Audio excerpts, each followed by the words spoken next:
अस्सलामुअलैकुम, welcome back to my channel SK world. उम्मीद है आप सब खैर खैरियत से होंगे। आज हम बनाने वाले हैं एक ऐसी सब्जी जिसके फायदे के बारे में बहुत ही कम लोग जानते हैं, लेकिन आज जो इस सब्जी के बारे में मैं आपको बताने वाली हूँ उसके बाद गारंटी है कि आप इस सब्जी को ढूंढने निकल जाएंगे और अपने घरों में लाजमी बनाएंगे। इसको मुख्तलिफ जबानों में मुख्तलिफ नाम दिए गए हैं। इसे चिचिंडा भी कहा जाता है, चिचरिंडा भी कहा जाता है और चिचिड़ा की ये सब्जी भी कहा जाता है। मार्केट में आपको दो तरह के ये मिलेंगे, एक तो बिल्कुल ग्रीन होता है जिसमें हल्की सी व्हाइट लाइंस होती हैं, और एक बिल्कुल इस तरह जिस तरह से मेरे पास है, यानी कि व्हाइट कलर में, लेकिन टेस्ट में दोनों सेम ही हैं। अब बढ़ते हैं जल्दी से इनके फायदे की तरफ। तो इनका सबसे बड़ा फायदा तो ये है कि ये बुखार में बहुत मुफीद है और जिस्म का दर्जा हरारत ये बिल्कुल नॉर्मल रखता है। इसके अलावा बादी को भी ये दूर करता है। इसका सालन एक कुदरती टॉनिक है। इसमें न सिर्फ फौलाद बल्कि calcium, potassium, vitamin A and B भी पाए जाते हैं। रोजमर्रा के मामलात में न सिर्फ खवातीन बल्कि मर्द भी बालों की खुश्की का शिकार होते हैं, जिसके लिए हम तरह तरह के शैम्पू, ऑयल्स लगाना शुरू हो जाते हैं। इसे बॉईल करके इसका जो पानी है वो आप बालों में लगाएं, यानी कि उससे बाल अच्छी तरह से धो लें। हफ्ते में 2 मरतबा करने से खुश्की में काफी कमी आ जाती है। अगर कब्ज की शिकायत है तो इसे खाने से कब्ज की शिकायत भी दूर हो जाती है। तो जनाब ये थे इसके ढेर सारे फवाइद में कुछ फवाइद जो मैंने आपको बता दिए।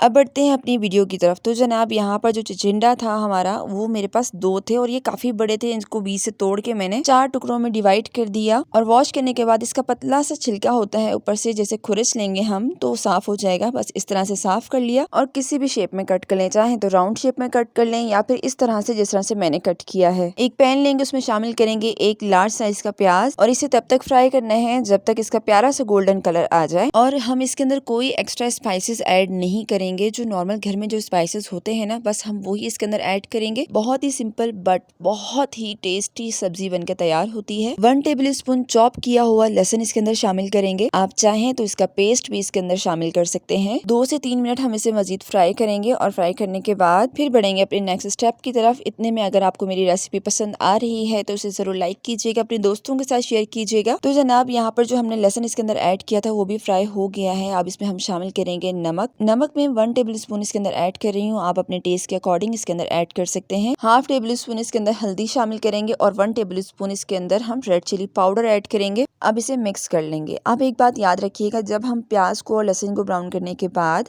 जब हम इसके अंदर कोई भी स्पाइस डालें और उसे थोड़ा सा पका लें तो आप देखिएगा आपकी सब्जी या आपके सालन का कलर कितना कमाल का आएगा। अब मैं इसके अंदर शामिल करूंगी 2 से 3 अदद टमाटर, बिल्कुल नॉर्मल साइज के मेरे पास है। अगर आपके पास टमाटर बड़े साइज के हैं तो 2 ही काफी हैं। और अभी हम इसके अंदर कोई पानी ऐड नहीं करेंगे, थोड़ा सा ऐसे पकाएंगे, यानी कि इसी ऑयल में टमाटरों को भी पका लेंगे। 3 मिनट अच्छी तरह से पकाने के बाद हम इसके अंदर 1 कप पानी ऐड करेंगे और फिर अच्छी तरह से मिक्स कर लेंगे। और मिक्स करने के बाद अब हम इसे कवर करके पकाएंगे ताकि जो टमाटर है ना वो जल्दी सॉफ्ट हो जाए और इसकी एकदम परफेक्ट ग्रेवी बनके तैयार हो जाए। तो तकरीबन 5 मिनट मैंने इसे कवर किया और कवर करने के बाद आप देख सकते हैं यहाँ पर ये ग्रेवी बनके तैयार होगी। ऑयल भी सेपरेट हो गया है। जो टमाटर है ना वो इसी तरह से रहेंगे, कुछ थोड़े साबित रहेंगे और कुछ का पेस्ट बन जाएगा। ये परफेक्ट हमारी ग्रेवी है, यानी कि टमाटरों का बिल्कुल पेस्ट नहीं बनाना। ग्रेवी बिल्कुल इसी तरह से रहेगी जैसे आपको नजर आ रही है। अब हम इसमें शामिल करेंगे चिचिंडे और सारे के सारे इसके अंदर ऐड करने के बाद इन सबको अच्छी तरह से मिक्स करना है। आप इसको अपनी लैंग्वेज में क्या बोलते हैं कमेंट सेक्शन में बताना मत भूलिएगा। और अगर चैनल पे नए हैं तो इसे जरूर सब्सक्राइब कर लीजिएगा, साथ में लगे बेल आइकन को प्रेस करके ऑल पे क्लिक लाजमी कर दीजिएगा। इससे मेरी आने वाली हर न्यू वीडियो की नोटिफिकेशन आप तक बआसानी पहुंच जाएगी। तो देखिए यहाँ पर मैंने इसे बहुत अच्छी तरह से मिक्स कर लिया है और मिक्स करने के बाद अब इसके अंदर पानी बिल्कुल भी ऐड नहीं करना, क्योंकि इस सब्जी के अंदर से पानी निकल के आता है जिससे इसे पकने में आसानी हो जाती है। इसलिए हम मजीद पानी इसके अंदर ऐड नहीं करेंगे। फ्लेम को लो करते हुए इसे कवर करके पकाएंगे। तो मजीद मुझे सिर्फ 10 मिनट लगे हैं और ये पक के बिल्कुल तैयार हो गया है। इसकी खुशबू भी बहुत कमाल की थी और हालांकि कोई एक्स्ट्रा मसाला मैंने आप लोगों के सामने नहीं इसके अंदर ऐड किया और आप देख सकते हैं इसका ऑयल सेपरेट हो गया है। तो बस अब हम फ्लेम को ऑफ करेंगे और इसे जल्दी से डिश आउट करेंगे। तो जनाब ये देखिए माशाल्लाह अल्हम्दुलिल्लाह कितनी कमाल की सब्जी बनके तैयार हुई है। घर के बड़े और बच्चों दोनों को पसंद आएगी क्योंकि इसमें स्पाइस की क्वांटिटी हर चीज बहुत परफेक्ट है। अब मैं इसे गार्निश करूंगी हरी और लाल मिर्चों के साथ। आप चाहें तो इसे हरा धनिया या अदरक के साथ भी गार्निश कर सकते हैं। तो लीजिए जनाब, बहुत ही जबरदस्त और बहुत ही टेस्टी और बेतहाशा फवाइद से भरपूर बहुत ही मजेदार सी सब्जी बनकर तैयार हो गई है। उम्मीद है आपको पसंद आई होगी। अगर पसंद आई है तो जरूर लाइक कीजिएगा और अपने प्यारे से कमेंट से जरूर नवाज दीजिएगा। अपना बहुत सारा ख्याल रखिएगा, मुझे दुआओं में याद रखिएगा। अल्लाह हाफिज, फी अमानिल्लाह।